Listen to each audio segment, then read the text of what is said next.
কিরে মামা, তুই আমাদের সব বন্ধুকে আনফ্রেন্ড করে দিছিস কেন? তো আনফ্রেন্ড মানে আনফ্রেন্ড কি তোরা আমারে কিপটা বলি কেন পোস্ট করছিস? হ্যাঁ আমি কিপটা? তুই ওই জন্য কি আনফ্রেন্ড করে দিবি?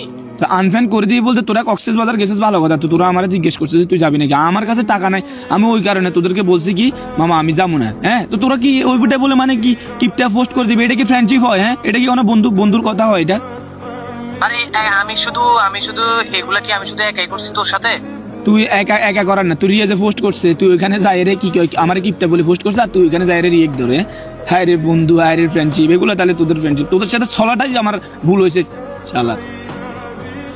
আজব ভাই, এখানে আমার কি করার আছে? একটা রিয়েক্ট করছে ওই জন্য কি এরকম তামাশা করা লাগে? তুই যাস না, ঠিক আছে, ভালো কথা। তোর হয়তো বা কোনো সমস্যা ছিল, তুই ওইগুলো আমারে বলি লাভ কি? তুই অন্যদেরকেও বুঝা। এখন আমি অন্যদের বলতে আমি আমি আমি তোরা কি বলি শুন, তোরা যখন কোথাও ঘুরতে যাস, যে কোনো কোথাও, সব ফ্রেন্ড যখন আমার কি বলস মামা ওইখানে যাবি, তো আমি তোদেরকে কি বলি মামা আমি এক মার এক ছেলে আমি যাবো না, ঠিক আছে না? বা আমার কাছে ভয় করে কোথাও গেলে, তোদেরকে আমি এটা বলি। সত্যি বলতে ওইটা না মামা, ওইটা না, আমি পরিস্থিতির শিকার। তোদের বাবার ইনকামের সাথে আমার বাবার ইনকামের সাথে, তোদের বাবা ইনকাম করে 45-50 হাজার টাকা, আমার বাবা ইনকাম করে দিন আনি দিন খাই আমরা, তাহলে তোদের সাথে আমাদের যায়, তাহলে তোরা ঘুরতে যাবি। আমি পরিস্থিতির শিকার, ঠিক আছে না? আমারও তো মন চায় তোদের সাথে ঘুরতে যাইতে, হ্যাঁ কিন্তু আমি তো পারি না বলতে। আমার কাছে টাকা নাই, আমার বাবার কাছে চাইতে আমার লজ্জা করে, কারণ আমার বাবা দিন আনি দিনকে আমি কেমনে আমার বাবার কাছে চাম? তাহলে তোরা জানোস আমার পরিস্থিতি শিকার, আমার ফ্যামিলি স্ট্যাটাস কি। তবু এরপরও তোরা আমারে দে মামা যাবি, আমি যখন না বলি তোরা কি কয় আজে বাজে মন্তব্য করস। ফেসবুকে একটা পোস্ট মার দিছে, রিয়াজে পোস্ট মার দিছে, কি কয় এ আর কিপটা, আর মানে কি, আর মানে রিফাত, এটা কি বলা মানে কি? আমি কি গুলো বাচ্চা? আমি বুঝি না।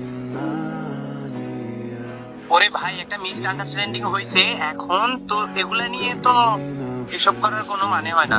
মানে মানে তো যাইতে পারছ না, ঠিক আছে, শোন, যাইতে পারছ না, ঠিক আছে, ওইটা নিয়ে তো সিরিয়াস হওয়ার তো কোনো কথা না। কি? ওরও একটা ভুল করছে সামথিং বিষয়, এগুলা নিয়ে তো ইয়া করার কি আছে? কি সিরিয়াস, কি মিসআন্ডারস্ট্যান্ডিং? দেখ তোর মিসআন্ডারস্ট্যান্ডিং এর গোষ্ঠীর গেল মিসআন্ডারস্ট্যান্ডিং। বন্ধু সে নয় যে কি কয় বিপদে কে মজা নেয়, বন্ধু সে যে বিপদে পাশে থাকে। তোরা আমার কি ফ্রেন্ডস? তোরা আমার সব বন্ধু বান্ধবের ভিতরে সবসাথে আমি নিম্নস্থল ফ্যামিলির ছেলে, তাহলে তোরা এটা জানো? এটা জানার পরে তোরা কেন আমার নিয়ে বাজে মন্তব্য করছ? এন্ড কি কয় এফবিতে টিকটকে পোস্ট মারতেছ, স্কিপটা ও কোথাও যায় না, ও খরচ করে না, ও টাকা জিমে পকেটে রাখে, হ্যাঁ আমি খরচ না করার মতো ছেলে? তোরা দেখোস না আমার কাছে যখন টাকা থাকে আমি কি টাকা খরচ করে ফেলি? আমার কাছে না থাকলে আমি কেমনে খরচ করবো? আমার বলছে না।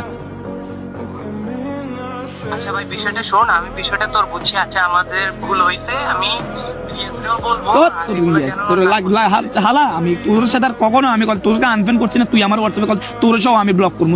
তোর মতো ফ্রেন্ডস আমার লাগবে না ভাই, আমি একাই ভালো আছি। আমি আল্লাহর কাছে দোয়া করি তোদের মতো ফ্রেন্ড যেন আর কোনো ছেলের কপালে যেন না জুটে, যে ফ্রেন্ডস বন্ধুর খারাপ সময় পাশে থাকে না, বন্ধুর খারাপ সময় মজা নেই। আচ্ছা ভাই, এগুলো বাদ দে ভাই, অনেক হয়েছে, এগুলো সমস্যা নাই, আমি দেখতেছি কি করা যায়। থাকে এগুলো মনে রাখিস না, মনে ধরে রাখলে সবকিছু সম্ভব হয় না। আচ্ছা শুন একটা কথা বলে, অভাব যে 3 অক্ষরের 3 ওয়ার্ডের একটা কি এ আছে না, যে অভাব ওইটা কি? তোরা শুধু এটা খালি নাম শুনছস, ঠিক আছে না? আর আমি শালা ওই অভাবটা জানি, ওই অভাবটা বুঝি, ওই অভাবটার সাথে ফাইট করি, এন্ড ডে বাই ডে আমি ওই অভাবটার সাথে ফাইট করি। তোরা কি জানোস অভাব কি? হ্যাঁ দিনে এক বেলা খাই, 2 বেলা পানি খেয়ে থাকার যে কি কষ্ট ওইটা আমি জানি, আমি পোলা জানি, তোরা জানবি না। আচ্ছা ভাই শোন, ভাই তুই আমার সাথে দেখা কর, সমস্যা নাই, পার্সোনালি আমরা কথা বলি এই বিষয়টা নিয়ে। লাগবে পার্সোনালি কোনো কথা বলা লাগবে না ভাই। ভালো থাক, সুস্থ থাক। আমি আল্লাহর কাছে দোয়া করি আমার মৃত্যুর আগ পর্যন্ত যেন তোদের মতো ফ্রেন্ডসের সাথে আমার যেন আর চোখ দেখা দেখি না হয়, ঠিক আছে? আল্লাহ তোদেরকে ভালো রাখো, সুস্থ রাখো। একটা সময় আমার ফ্রেন্ডস ছিলে, আমি আল্লাহর কাছে দোয়া করি আমি কখনো তোদের খারাপ চাই নাই আর চামও না। যেখানে থাকো সুস্থ থাক, ভালো থাক, আর কখনো আমার সাথে যোগাযোগ করার কোনো চেষ্টা করিস না। রাখ, একটা কথা মাথায় রাখবি, আমি পরিশ্রমিক ছেলে, আমার আল্লাহ যদি আমারও দিন দিবে একদিন, এটা মনে রাখিস। আমার আল্লাহ একদিন আমারও দিন দিবে। আমি অলওয়েজ আমি আমার আল্লাহর উপর ভরসা রাখি, এটা মাথা রাখিস। আজকে থেকে আর কোনো আমার সাথে যোগাযোগ করার না চেষ্টা করবি। রাখ, রাখ। শোন রাখ।